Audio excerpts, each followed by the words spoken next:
அனைவருக்கும் வணக்கம். குருவடி சரணம்.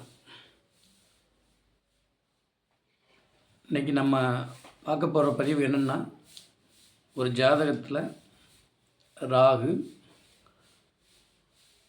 சூரியன், சந்திரன் கிரக சேர்க்கை.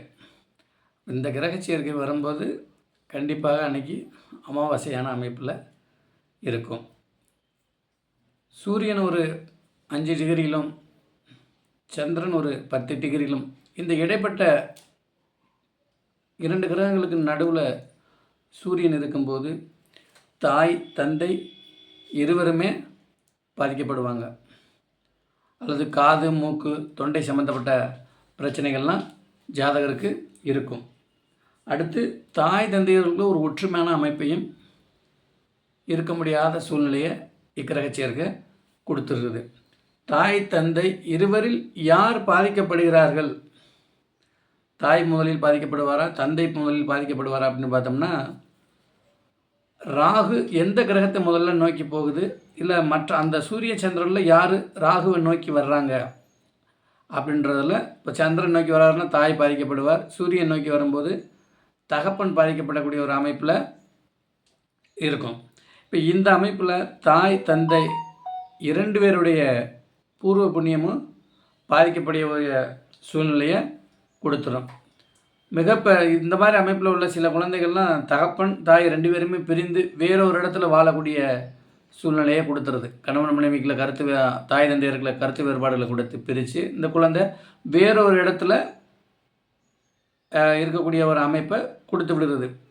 உதாரணமாக இந்த மாதிரி பிரச்சனைகள் இருக்கக்கூடியவர்களுக்கெல்லாம் பரம்பரை நோய்கள் என்று சொல்லக்கூடிய அமைப்பில் இந்த குழந்தைகள் பாதிக்கப்படுகின்றன. அப்போ அங்கே அமாவாசை அமைப்பு, அங்கே ராகு என்ற ஒரு இருளும் இருக்கும்போது ஜாதகருக்கு சூரிய ஒளிக்கதிர்கள் கிடைக்கப்படுவதில்லை. அதனால ஸ்கின் டிசீஸு, நோய் எதிர்ப்புத்தன்மை, இந்த மாதிரி விஷயங்கள்லாம் நிறைய இந்த ஜாதகருக்கு பாதிப்பாகும். ஏதாவது ஒரு கிருமி தொற்று வரணும் உடனே ஜாதகரை பாதிக்கக்கூடிய ஒரு சூழ்நிலையை இந்த கிரக சேர்க்கைகள் கொடுத்து விட்டுரும். ஜாதகரின் பெற்றோர்களுடைய உடலும் மிக பலவீனமான அமைப்பில் தான் இருக்கக்கூடிய ஒரு அமைப்பை கொடுத்துருக்கோம்.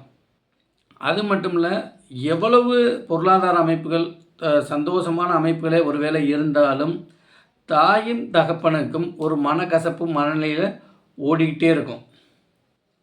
அப்போ இந்த மாதிரி அமைப்பில் இருக்கும்போது அவர் தாய் தந்தையரோட வம்சாவளி சொத்துக்கள்னு பிரச்சனை இருக்கக்கூடிய ஒரு அமைப்பை கொடுக்கும். இக்கிரக சேர்க்கை கண்டிப்பாகவே இருக்கக்கூடாது. இருக்கும்போது கண்டிப்பாக அந்த எந்த பாவகத்தில் இருக்குதோ அந்த பாவகமும் முற்றிலும் நசியப்படும்.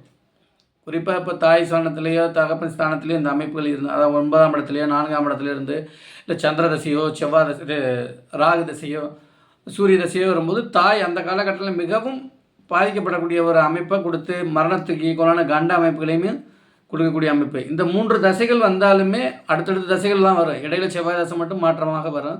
சூரியனுக்கு அடுத்து சந்திரன், சந்திரனுக்கு அடுத்து இடையில செவ்வாய் மட்டும் ஒரு 7 வருஷம், அதுக்கப்புறம் ராகு தசை. இந்த 3 தசைகள் வரும்போதே ஜாதகரை நசுக்கி ஒரு மிகப்பெரிய அமைப்பு சிக்கல்களை கொடுத்தணும். இங்கே லக்னாதிபதி வலுவாக இருந்து லக்னம் வலுவாக இருந்தால் ஓரளவுக்கு அதை சமாளிக்கக்கூடிய தகுதிகள் நல்லா இருக்கும்.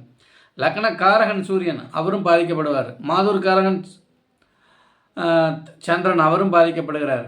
9ஆம் அதிபதி பாகிஸ்தானத்துக்கு உரிய காரகன் சூரியன் அவரும் பாதிக்கப்படுவார். இந்த மாதிரி அமைப்புகள் இருக்கும்போது, நிறைய இக்கிரக சேர்க்கை இருக்கும்போது சிக்கலான அமைப்புகளை தான் கொடுக்கிறது.